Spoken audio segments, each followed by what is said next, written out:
Welcome to our overview for Sunday school teachers and Bible study leaders of Lifeway's Explore the Bible lesson of Genesis chapter 8, verses 10 through 22 with the title of Land for January 14th, 2024.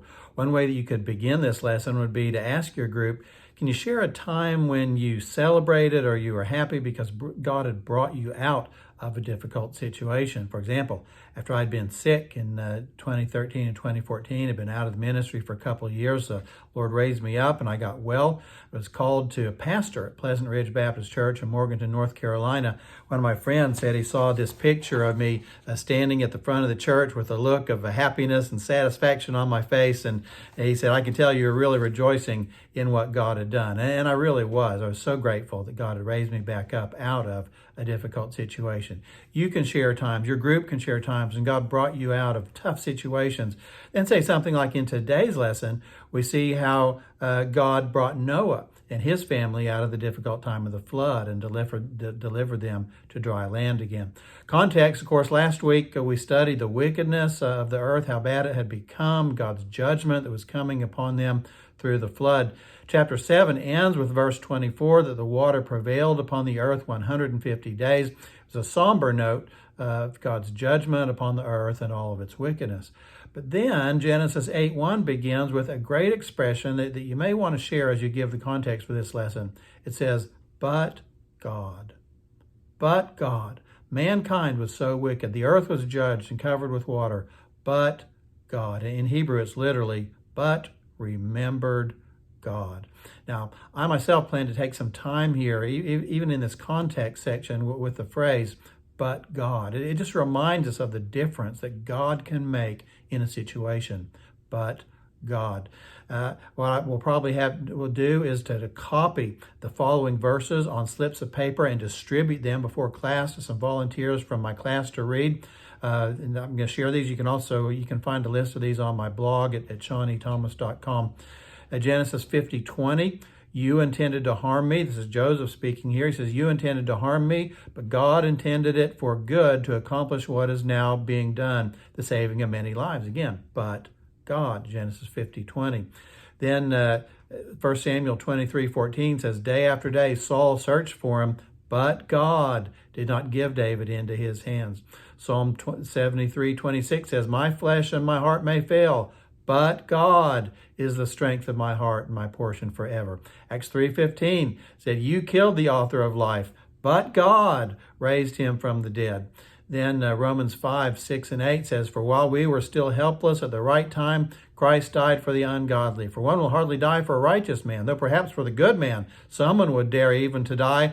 But God demonstrates his own love toward us in that while we were yet sinners, Christ died for us. And 1 Corinthians 10:13 says, no temptation has overtaken you, except such as is common to man. But God is faithful, who will not allow you to be tempted beyond what you're able. Of course, the common thing in all these verses, but God. But God. He makes the difference in all of these. One of the most famous, of course, examples of this phrase in the New Testament is Ephesians 2. The chapter opens with a description of the depravity of all mankind.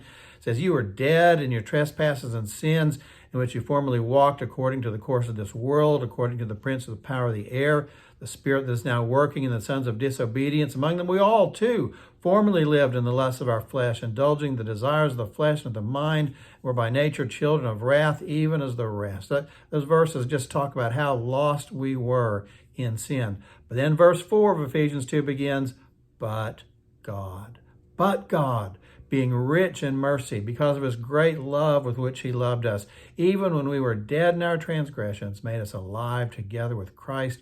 By grace you've been saved. What an amazing set of verses. We were all lost, but God made the difference by sending Christ to save us. But God. And then I might apply it some more to today and then talk about the difference that but God makes in different situations that you know of today. You and your group can share. Where are things today where God makes a difference in a life? For example, Cheryl and I have a friend who has served with our International Mission Board who's been brought home with cancer. And they've just told her there's no treatment, and they have put her on hospice. Humanly speaking, it's just a hopeless situation. But God, right? but God, because God is in the equation. We know, number one, he can do anything. He can heal her, even of pancreatic cancer, if he so wishes, but God. But also, if he does not choose to heal her physically right now, we know, but God. It's not hopeless. He has a big plan that we can trust. And also, but God sent Jesus. So we know that the moment she closes her eyes here on earth, she will open them in glory. If humanly speaking, it's a horrible situation, but God makes a difference for her and her family and her friends. But God. You can share other situations. Your group can share other situations in which God makes a difference today. But God. And then when you talked about all these, I would say we see in our text for today how God made a big difference in this bad situation in Genesis 8 as well. But God. What we see here in verses 1 through 9, God caused a wind to pass over the earth and the water subsided. Verse 4 says, as the water went down, the ark rested on the mountains of Ararat. Verse 7 says, Noah sent out a raven that flew around. Verses 8 and 9 tell us he sent a dove that flew around and returned, for there was no place to land. That brings us then to our focus passage. Outline, if you want to share an outline, I'm going to use one like this. Point number 1, waiting on the Lord, verses 10 through 19. Point 2, thanking the Lord, verse 20. And then point 3, trusting the Lord, verses 21 and 22. So let's get into the text here with point 1, waiting on the Lord, verses 10 through 19. You might introduce this section by asking, what's the last time you had to wait on something that it seemed to be a long time? I can share one just from our last couple of weeks on vacation. Cheryl and I went to Pinkerton's Barbecue in San Antonio on our vacation. And we went about 2:30 in the afternoon, just after we'd arrived in town. So I thought there was not going to be any wait to get in at 2:30 in the afternoon. The line was outside the place. We had to wait for an hour. And we had put off lunch until we got to San Antonio so we could try something really fun to eat. So we were really hungry. And that hour seemed a long time. And that line really seemed to drag. Of course, it was very good. In fact, I had some of the leftovers for lunch just yesterday. But you and your group can share times when you had to wait, and then say something like Noah had to learn to wait too. And we see this several times in verses 10 through 19 and elsewhere in this story. Verse 10 says, so he waited yet another 7 days. Verse 12, then he waited yet another 7 days. Even after the dove didn't return in verse 12, Noah didn't just hop out. He had to wait. Verse 14 says, in the second month, on the 27th day of the month, the earth was dry. Then verse 15 says, God told Noah when to go out. It says, then God spoke to Noah, saying, verse 16, go out of the ark, you and your wife and your your sons' wives with you. Verse 17, bring out with you every living thing, and so on. Then verse 18 and 19 tells us Noah and everyone and everything went out. But importantly, and here's the point I would make here. They did not go until God told them. That is the key. They waited on the Lord. This is so important, and yet it's such an uncommon thing today in our days of haste when we want everything done, microwave, we want it done yesterday. Sometimes we hear people say things like, don't just stand there, do something, as if doing anything were better than doing nothing. In fact, you might copy that expression on a piece of paper and post it up on your board and have your class discuss it. Don't just stand there, do something. And talk about it. Is this really the good thing to do?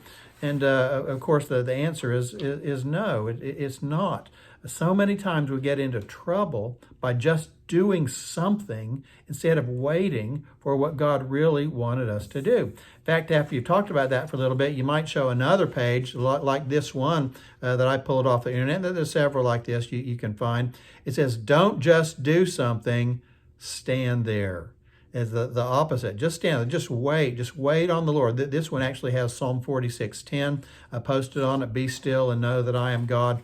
And talk about the difference between those two. Don't just stand there, do something. Don't just do something, stand there. Wait on the Lord. The importance of just waiting on the Lord can be one of the hardest but most important things for us to do. We often want to jump ahead of God, but we need to learn to wait. Think of the example of Saul in 1 Samuel 13. Samuel told him to wait on him to make a sacrifice before the battle with the Philistines, but the hour was getting late. Verse 8 says the people began to scatter from him. So verse 9 says, he, Saul, offered the burnt offering. Verse 10 says, as soon as he'd finished offering it, Samuel came and he told him, your kingdom shall not endure. The Lord has sought out for himself a man after his own heart. Saul showed he was not a man after God's own heart by not waiting on the Lord. He just did something and it cost him big. How many times does our just doing something cost us too? And it's even in practical things like food, taken out of the oven too soon, it'll ruin it. In relationships, jumping into a relationship sometimes too soon can cost us. Spiritually speaking, this happens all the time. Doing things without waiting on the Lord will cost us too, just like it did Saul. How many times do we as individuals, do we as churches just do something, but we don't really wait on God? This is a great lesson for us here. We need to learn to wait on the Lord. Psalm 130, verses 5 and 6 says, I wait for the Lord. My soul does wait, and in his word do I hope. Verse 6, my soul waits for the Lord like the watchman, more than the watchman for the morning. Indeed, more than the watchman for the morning. We need to learn to be patient. We need to learn to wait on the Lord. Challenge your group this weekend. Some of you may be in a situation right now where God wants you to learn to trust him and wait. Don't just do something. Wait on the Lord. It will be worth it if you do. Then point 2, I would share from verse 20, thanking the Lord. Verse 20 says, then Noah built an altar to the Lord, to Yahweh, and took of every clean animal and every clean bird and offered burnt offerings on the altar. To me, this is, when I read this passage, I thought this was a remarkable act of faith. You might ask your group, why do you think it would be such an act of faith? Well, of course, the answer is that there were a few animals. I mean, he only brought 7 of each kind from the whole earth, male and female. Perhaps a few more were born a few months later now. But he would sacrifice some of the very few animals there were to multiply and cover the earth. That was a remarkable act of faith. I might have been thinking, there aren't very animals left. I need to be very careful with these. Don't waste any right now. Matthew Henry wrote, he's talking about Noah, he might have said, have I but 7 sheep to begin the world with, and must one of those 7 be killed and burnt for sacrifice? Were it not better to defer it till we have greater plenty? No. To prove the sincerity of his love and gratitude, he cheerfully gives the 7th to his God as an acknowledgement that all was his. Listen, we can always make excuses, can't we, for not showing our gratitude to the Lord the way that we should. Noah did sacrifice some of every clean animal, and he did it at a time when it was very costly to do it. And of course, we see the world did not suffer as a result. He trusted God to provide even through his sacrifice. Now, I ought to challenge some of us today who might tend to look at our circumstances and say, oh, I can't tithe, I don't have enough money, I can't give to help that, my resources are not big enough. Our church, we can't reach out, we can't build, or we can't start new ministries, we don't have the resources, things like that. It should challenge us. Give to the Lord. And you might ask your group to share here. Did you ever give to the Lord when it was difficult for you to do so? Cheryl and I have had a number of times over the years when it was a real sacrifice to give our tithe, but we've done it. And God has always blessed us over the years. In fact, I'll share this testimony, and I didn't realize it until I was actually putting this lesson together. But last summer, our church was expanding our facility, building a new fellowship hall, and because we are where we are right now as a church, we needed to do this expansion with cash. We made everyone to make a sacrificial gift, and I'll be honest, it was not a very good time for Cheryl and I to make a sacrificial gift right then, but I felt like as pastor I needed to do it along with all of our people, and we made what was for us a sacrificial gift. And again, I didn't realize this until I was putting this lesson together just now, but I just finished balancing our checkbook over the holidays. I could not believe how well we came out. God poured out blessings on us, more than I could have imagined. Listen, he blesses when we make sacrifices in faith. You and your group will probably have this instances you can share testimonies, and I think that'd be a great thing to do, especially here at the beginning of the year. Many people need a challenge to start off the year faithfully in their giving. You may want to line up somebody particular to share a testimony on tithing or giving and how God blessed that. This would be a great point to do that. Then I might close this section by asking, what does verse 21 say God's response was to Noah's sacrifice? It says, the Lord, Yahweh, smelled the soothing aroma. Soothing aroma means it was pleasing to him. Noah's sacrifice pleased God. And in the same way, the sacrificial offerings that we bring, when resources may even seem scarce, when we do that, it is pleasing to God because that is a sacrifice that comes from faith, and it's faith that pleases God, like Hebrews 11:6 reminds us. And the final point here, point 3, trusting the Lord, verses 20 and 21 and 22. It says Noah and his family had been through a lot. They may have had a lot of uncertainty and questions. The big flood had come, destroyed everything. Was everything going to change now? What would the future be like? But in the midst of all that uncertainty, God gave a promise. After smelling the offering, he says in verse 21, I will never again curse the ground on account of man, for the intent of man's heart is evil from his youth, and I will never again destroy every living thing as I have done. Then he makes a very specific promise in verse 22. And you might just ask your group, what exactly does God promise here in verse 22 that will continue? You might write them up on the board or just call them out, however you want to do that. Seed time and harvest, cold and heat, summer and winter. These seasons will all continue, day and night.